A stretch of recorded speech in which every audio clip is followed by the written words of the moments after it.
d'écouter Oblivion de The National. Vous êtes sur Globule Radio. Restez avec nous pour savoir quoi faire cette semaine. Et tout de suite, on accueille Nicolas Durochat. Bonjour Nicolas. Bonjour, vous allez bien ? Oui. Alors, vous êtes né à Lyon, mais vous êtes rapidement parti grandir en Savoie. Votre passion pour le ski et la montagne vous a rapidement mis des graines de rêve en tête et vous clamiez haut et fort dès votre plus jeune âge « Quand je serai grand, je serai à Chamonix ». Après avoir fait une école de commerce, en continuant à assouvir votre passion pour le ski, un peu de compète de géants et de descente, vous avez d'abord travaillé pour l'Office de tourisme d'Aix-les-Bains, puis celle de Grand-Revard, avant de venir vivre votre rêve d'enfant. Vous êtes arrivé à la tête de l'Office du tourisme de la vallée de Chamonix il y a 6 ans, avec un autre dynamisme, un nouveau souffle, et ouvert un autre regard sur l'Office du tourisme pour les acteurs de la vallée bien sûr, mais aussi au sein de vos propres équipes. Vous avez ressoudé le personnel avec des journées équipes pour tout l'Office du tourisme, de l'accueil en passant par la compta, tout étage confondu. Et puis vous montez avec elle des projets fous, comme par exemple Musilac, un gros pari, projet mené avec une énergie et un professionnalisme, mais les résultats escomptés n'étaient pas tout à fait au rendez-vous lors de la 2e édition. Vous êtes également à l'initiative de cette très belle idée d'après-Covid, l'offre d'activités gratuites pour les vacanciers à partir du 13 juillet. Ça rend le travail complexe et difficile, mais vos équipes vous suivent et les résultats sont déjà là et ça marche très bien, non ? Alors, on ne peut pas nier que l'impact du coronavirus sur le tourisme et la vallée de Chamonix en général a affecté la clientèle et qu'elle a beaucoup changé finalement. Maintenant, nous avons à peu près 200% d'augmentation de la clientèle française par rapport à d'habitude. Oui, alors c'est vrai. On fera vraiment on tirera les chiffres à la fin de la foire, comme on dit. Ouais. Donc on verra à la fin de l'été. Mais ce qui est sûr, c'est qu'en tout état de cause, la fréquentation de notre site internet qu'on traque au jour le jour aujourd'hui pour voir un petit peu l'allure de la saison à venir, effectivement, on est sur une augmentation de 100-120% d'augmentation de la clientèle française sur notre site internet, ce qui est déjà un bon signal en tout cas. Bien sûr. Et vous me disiez aussi que la clientèle belge était assez présente aussi. Oui, c'est la bonne surprise là, de ces quelques dernières semaines. Là, depuis 15 jours, on a aussi une clientèle belge qui fréquente nos sites internet à un peu plus de 100%. C'est une bonne nouvelle. On a aussi la clientèle italienne qui a rattrapé un petit peu son retard parce qu'on était très en recul sur l'Italie. Et oui. Là, aujourd'hui, on est à peu près flat sur la clientèle italienne. Et puis, très, très logiquement, les clientèles américaines, anglaises et un peu plus lointaines, asiatiques, qui sont très nettement en recul. Mais ça, on s'y attendait. Oui, bien sûr. Et du coup, vous avez mis en place des activités gratuites. Alors, c'est quoi ce concept d'activités gratuites pour les vacanciers ? Alors c'est un concept un petit peu fou. L'idée c'est de se dire que juillet, août, septembre, c'est 2 700 000 nuitées sur une saison normale. Donc quand on s'appelle la vallée de Chamonix, on peut pas se dire on sort du Covid, on baisse la tête, on laisse passer l'été puis on verra ce que ça donne sur l'hiver. On est obligé tout de suite en sortie de Covid d'être sur une stratégie offensive. Et l'idée c'était de dire comment on peut faire pour accueillir plus de Français pour compenser les 40% de nuitées étrangères qu'on a traditionnellement chaque été. Donc là on est parti sur une idée. Le concept aujourd'hui qui marche bien sur la clientèle française l'été, c'est le concept all-inclusive village vacances. Bien sûr. Oui. Donc on a des vrais professionnels, socio-professionnels hébergeurs dans la vallée. Donc l'idée c'était de dire donnons-leur les moyens d'être encore plus attractifs et proposons-leur ce qui se passe dans un village vacances. Quand on va, je ne vais pas citer des marques, mais on en connaît. Ce qui se passe dans un village vacances, c'est des activités sportives ludiques. Pas de haut niveau, parce qu'on s'adresse à des clientèles familiales en journée, et des activités plus culturelles et festives sur fin d'après-midi, début de soirée. Et c'est donc vraiment une nouvelle clientèle en fait dans la vallée de Chamonix. Enfin, une clientèle différente, c'est moins sportif peut-être, moins pointu dans des domaines précis, il y a moins... Alors, c'est pas, oui, on n'est pas sur de l'élite sportive. Voilà, c'est ça. On n'est pas sur de l'élite sportive. Merci de m'aider. On est quand même au demeurant sur des familles qui ont la montagne dans le cœur. Oui. Parce que les autres, de toute façon, quoi qu'il arrive, ils vont à la mer. Et quoi qu'on fasse, ils iront à la mer. Donc le principe pour nous, il est simple, c'est d'aller chercher... On est sur un marché concurrentiel, donc c'est d'aller chercher les clients de la concurrence des autres destinations alpines en étant plus sexy. que ces destinations-là. Ouais. Et le deuxième élément, c'est qu'on sait cet été qu'il y a des gens qui sont encore dans leur stock de projets sur une balance entre mer et montagne. Donc on se dit qu'en étant encore une fois beaucoup plus attractif, on a moyen d'aller les attraper et d'augmenter encore une fois cette part de clientèle française. Mais qui reste une clientèle, j'insiste là-dessus, parce que le but c'est pas de faire venir des gens qui vont consommer du bilan carbone dans la vallée de Chamonix et sans retombée économique et puis gratter à tout prix du gratuit. Le but c'est bien d'aller chercher une clientèle avec de la retombée économique, qui a la montagne dans le cœur et donc qui va être enclin à consommer d'autres activités de montagne. Le principe c'est pas de dire c'est tout gratuit et ne consommez rien dans la vallée. Évidemment. Le principe, c'est de dire venez.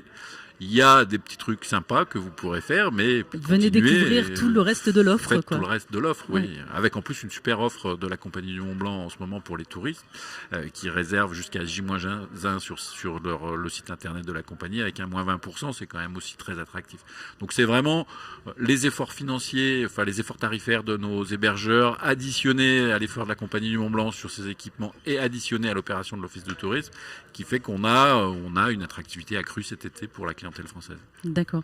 Et d'un point de vue sportif, élite, etc., quels événements sportifs ont été annulés? Parce qu'il y a eu quand même pas mal d'annulations, non? Ouais, il faut reconnaître que moi qui suis un grand fan de l'événementiel et dont la vie est rythmée par ces sujets-là, on est sur un été un peu tristoun.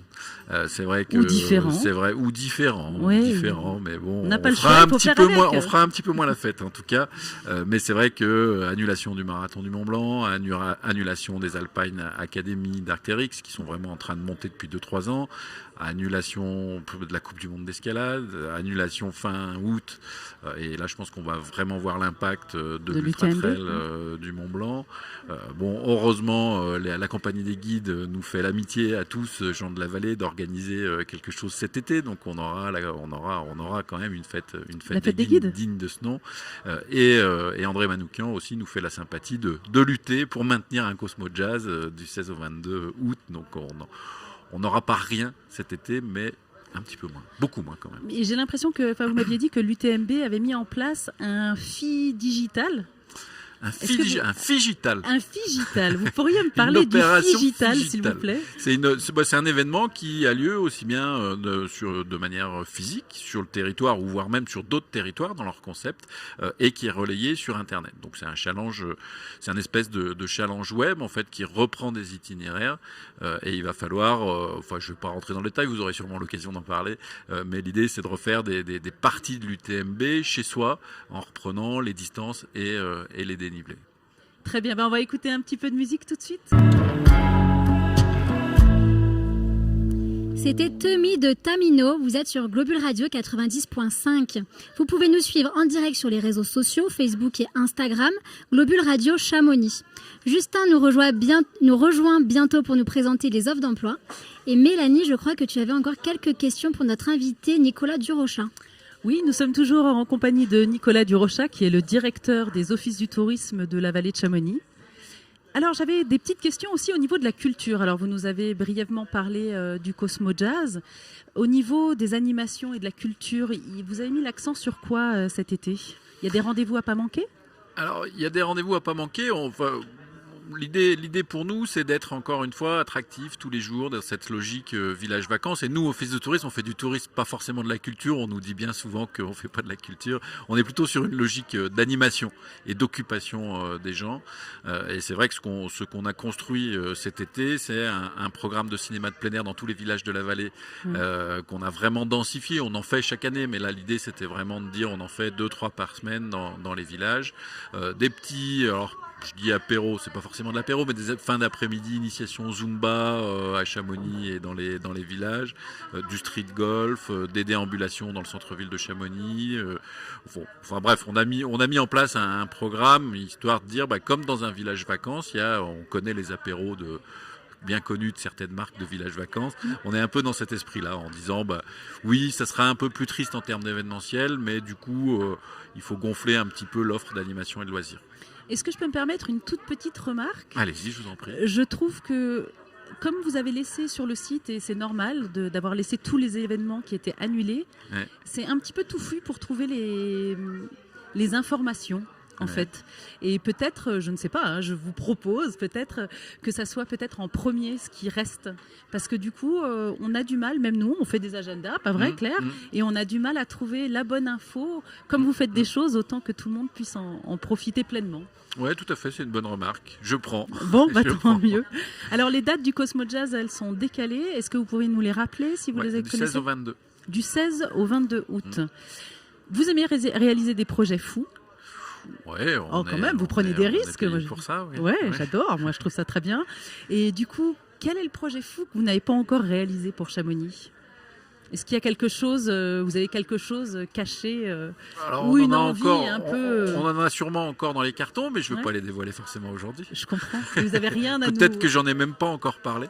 Ah, d'accord. Mais, ok. non, on a des projets. Bon, il y a des projets fous, il y a des idées, on en parle. Là, on a lancé quand même pas mal de choses ces dernières années. Oui.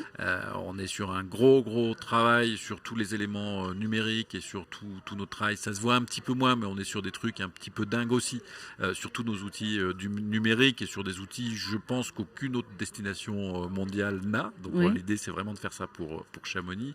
Et le gros truc, c'est de continuer sur le déploiement de l'événementiel en support de remplissage de la destination. Alors, bon, oui, le Musilac Mont-Blanc a moins bien marché la deuxième année parce qu'on avait une programmation un peu plus difficile. Et un temps difficile. Et un temps un petit peu compliqué. Mais ceci dit, la première année avait une programmation tellement exceptionnelle. C'est vrai que beaucoup de monde, par comparaison avec la première année, ont dit « Oh, bon, c'est pas terrible cette année ». Voilà. Bon, l'idée, c'est de repartir sur un nouveau festival quand même. C'est de ne pas s'arrêter là-dessus. Un nouveau festival avec un nouveau nom. Oui, qui sera plus dirigé par les Francopholies, c'est ça, si j'ai bien compris? C'est la société de production, oui, oui, effectivement. On n'est plus en coproduction parce que l'Office du tourisme coproduit la manifestation, ce qui est aussi assez unique dans le monde des festivals. Bien sûr. On n'est plus effectivement avec l'équipe Musilac, avec Rémi et les autres. Et on est parti effectivement avec les Francopholies, avec Morgane Production. Et on travaille sur un événement, j'ai envie de dire, qui collera encore plus à la peau de la destination Chamonix-Mont-Blanc. On travaille plutôt sur l'idée de dire un festival mainstream tel qu'on le voit un petit peu de partout. Est-ce que c'est vraiment ce qu'il faut faire à Chamonix ?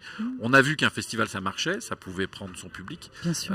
Mais là, l'idée, c'est de se dire, qu'est-ce que c'est le festival qui colle vraiment à la peau de Chamonix ? Donc on est sur une réflexion...